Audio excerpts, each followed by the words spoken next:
All right. So we're all present here on kind of in preparation for our spring freshet together, and kind of looking forward today to be talking to local residents in the Britannia area. Now, specifically for you folks in the Britannia Reach and Lac Deschenes, really that's the sector to the west. In this particular slide, it's highlighted in white. It's only this area that drains down through. So, but really, this is a very significant area. Obviously, it's over half of the Ottawa River Basin drains through this particular sector. And you can see we've got a wide variability in the amount of flow or the peak flow that occurs every year. We can have a peak flow as low as 1,700 cubic meters per second. And we've seen, and this was, of course, the record that occurred last year, that we were almost up to 6,000 cubic meters per second. So we've got a wide variation in the amount of flow that happens, and it's dependent, of course, on what nature brings us every year in terms of what those flood peak volumes will be.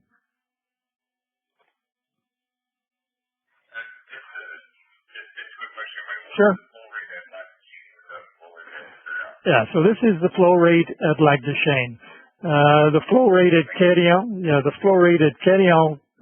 is over 9,000. Like in 2019, our peak flow was over 9,000. So obviously, in a year like 2019, a significant portion of the snowmelt runoff and rainfall that occurred led to really the majority of the water coming from these sectors.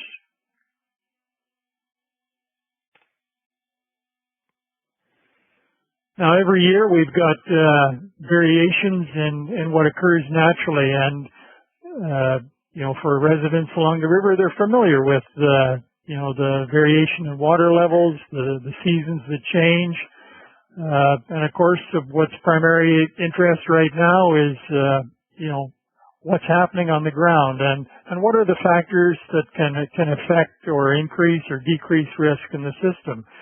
And so what this slide is talking about then is factors in the basin that have an impact upon how large a flood can be in any particular year.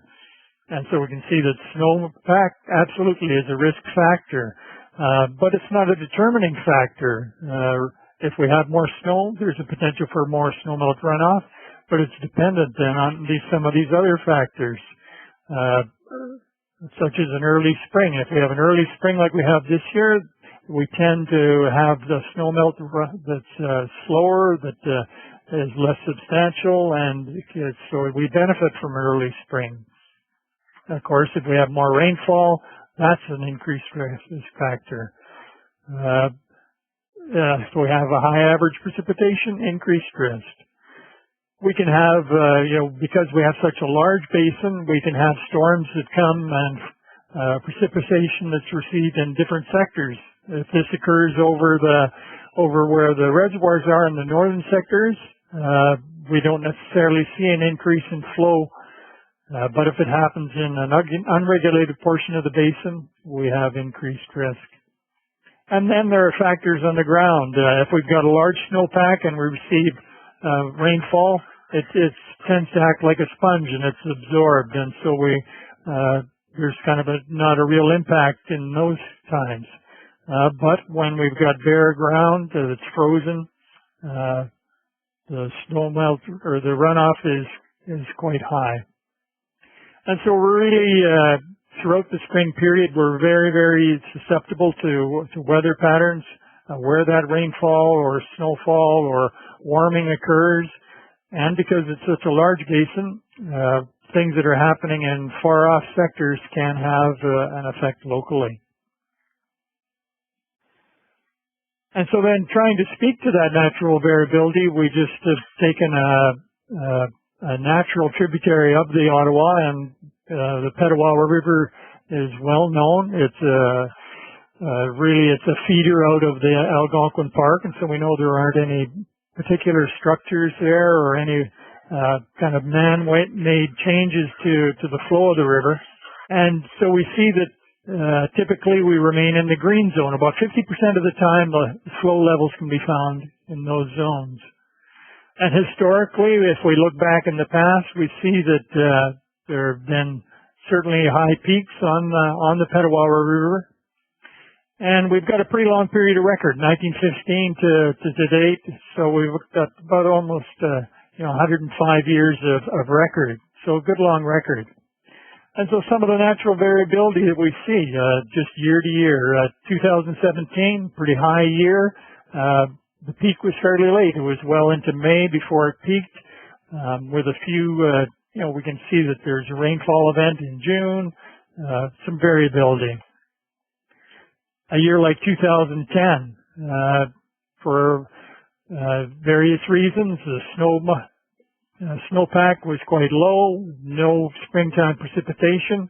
The peak flow out of the Petawawa, very, very, very, very low, almost peaking only just slightly over 100.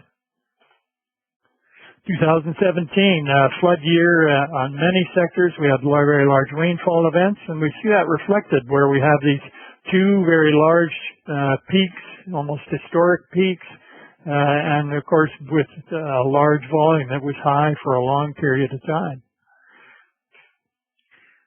And then we have 2019. 2019 was 46, almost 50% higher than the previous peak, which was in 1986, I believe.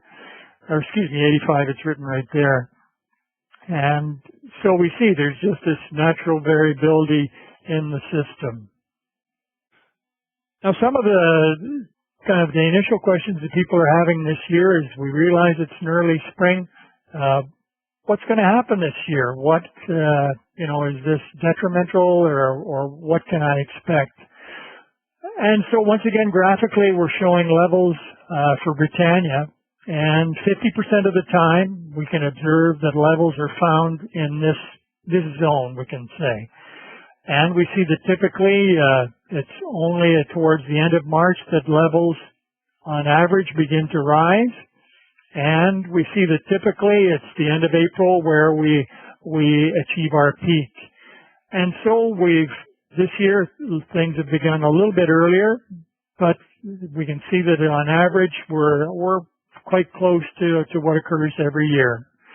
And so just to give some context, we can look at a year like 2010 where we're coming in right at the average, and we had a bit of an increase in late March, but then seasonal effects, very low snowpack, not much precipitation, led to a very low spring peak. We have 2019. 2019, as we're looking in March, flows were quite low. Reservoirs had been emptied for a long period, and we were waiting for spring to begin. And so it's really not until we're into late in the first week of April that kind of any melt begins, and we have the resultant highest on record. And here we are this year. We've been much the same coming in at average, but we've seen that we've got things have been started a little bit earlier, which in many ways is very good. We've seen snow disappearing in our southern regions very early this year. And in the same way then, flows locally are picking up. These are the initial rise in the lake has been from just local flows, the flows out of the north. There's no kind of increase from these upper tributaries. So this is viewed as very beneficial. We see water leaving the system early, and so it's good. So the timing to the peak, well, typically the peak is about 4 weeks away from when that initial thaw begins, but we can see that there are variations every year. Every year is different. We don't know how this year will play out. We don't know what our precipitation is going to be. We don't know how quickly it's going to warm. And all of these are then the factors that are unseen and will affect what comes for 2020. Now this is a graph that talks about the history that we have observed on Lake Deschenes, and we've got a pretty good long history. It's almost 100 years of recorded history in terms of levels on Lake Deschenes. We can divide some of the time on the basin in terms of kind of pre-1954 being a time of building of dams and reservoirs, but really by 1954 all of the major structures are in place. And then we can observe that in 1983 that was the creation of the board and its various elements. One of the things too, kind of we can just see in general, is that we've had certainly major floods throughout the years. We can see 1928, 51, 1960, 79, and then of course 2017, 2019 being the largest among them. But still, at kind of regular intervals, we have experienced large floods. Now there are limits to that flow of regulation, and we've talked about the regulated and unregulated portions of the basin. And so typically flooding occurs when we've got too much water, obviously too much water, and that's when spring runoff is greater than what's in those reservoirs. And flooding also occurs when there's runoff in those unregulated areas. And so there can be at times a mixture of those factors. Some years it's one story and some years it's another. Always, every year, there are different factors at play. But something that happens every year is that the flooding duration is always reduced through the use of the reservoirs. And in many years, as we've seen in the last number of decades, we haven't had any significant flooding, and it's part of the role of those reservoirs to reduce the peaks that occur. And that's what the graphic on the right speaks about, is that really every year the flood peaks are reduced through the use of this reservoir volume.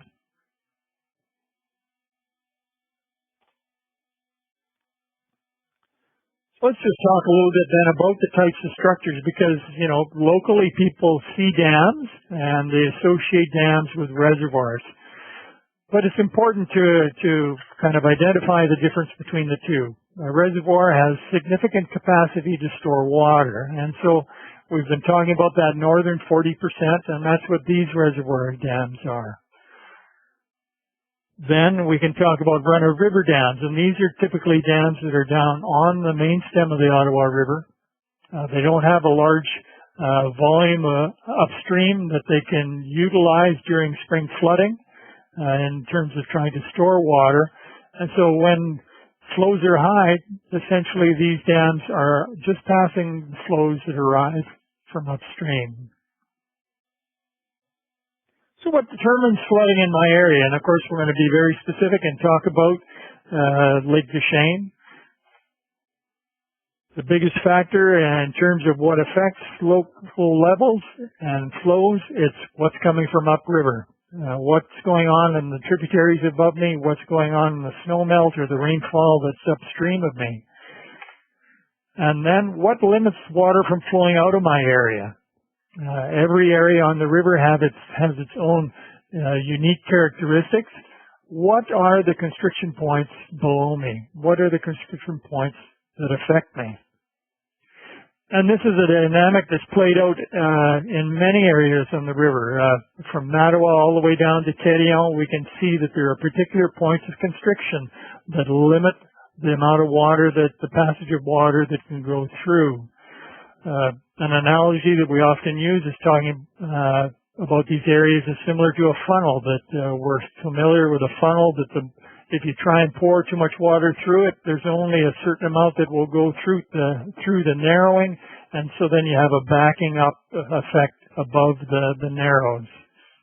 We can see that the water, where is it coming from? It's coming from upstream through the Shaw's Lake Reach, through the Shaw Falls Dam. And then the constraint or the limitation on flow out of this particular sector is the Deschenes Rapids. And so those are the two primary elements to be looking at as kind of you go through any seasonal fluctuations, is how much water is coming in and then how much water is leaving. And so to deal kind of, or speak to more directly even those downstream operations, there's just no influence on Lake Deschenes from downstream operations. We've got a picture here of the ring dam. During the flood periods, the ring dam is fully open. There's nothing operationally that goes on there that can affect levels. There's a significant drop in elevation between the levels on Lake Deschenes and locally at the ring dam. It's a drop of 4 meters to above, and then it's a drop of 20 meters as we go even further downstream, even just to in front of Parliament Hill. So there's just a significant drop in level. There's no influence downstream to upstream. So no downstream operator can lower, unfortunately, levels. Those levels, that outflow constriction is a fixed variable that is determined by the constraint at Deschenes Rapids. And so the only way then to reduce levels on Lake Deschenes during flooding periods is for that holding back of water to decrease the upstream flow to the maximum extent that's possible. Now this graphic then begins to talk about how much water is flowing through the system, and specifically past the residents of Lake Deschenes. So we've seen on the last graphic, typically from empty to full in the Abitibi-Temiskaming reservoirs, it's a little over 5 billion cubic meters stored. On a typical year, the amount of water that's going to flow by a resident on Lake Deschenes, it's about 2.3 times that. It's a multiple of that. So the storage is only a small factor in terms of overall runoff in a typical year. In a year like 2017, where we had significant flooding, unfortunately, the reservoir volume doesn't change. Empty is empty and full is full. Reservoirs were emptied much the same way that they were in 2019 and this year, but the available reservoir storage is limited. But we can see that the volume that flows through the system can be significantly larger. And so in 2017, it was 4 times larger than reservoir storage. And then if we look at 2019, it's over 4 times the volume of available storage. And this is just for the period April 1st to June 6th. And the reason it was done for this period is that it's a period that aligns quite well with when waters were high in 2017. So it makes for a good comparison between those 2 years and for what occurs historically. Now this graph, I'm going to attempt to speak a little bit to the timing, or are there benefits to others over and above me and my location? And this is the forecast table, and unfortunately many people are familiar with this document. It was issued close to 50 times in 2019, and it speaks, of course, to the forecast peak levels. Now this is one that's occurring later in the year. We're kind of May 7th. Where peaks have already occurred on the system. And so we can see that in the yellow or gold colored sectors where we see on Lac Shaw, Lake Deschenes, down on this more southerly reach in the Gatineau Halt or so, down to Grenville-Hawkesbury region. We can see that within a matter of days, the system has already peaked. They're peaking almost at the same time. Now, the instrument that is used to mitigate downstream flooding, there's only one instrument available, and that's the reservoir storage. So that water that's being held back, it's all being reduced throughout the whole system. So if you're holding back water at Lake Temiskaming, you're holding back water for Mattawa and then down through the system. And for those who were using these every day, you would have been observing as water then is released in the second peak that we have additional flooding or waters that are arriving from upstream. And it's a matter of 3 days from Timiskaming down through the Britannia area.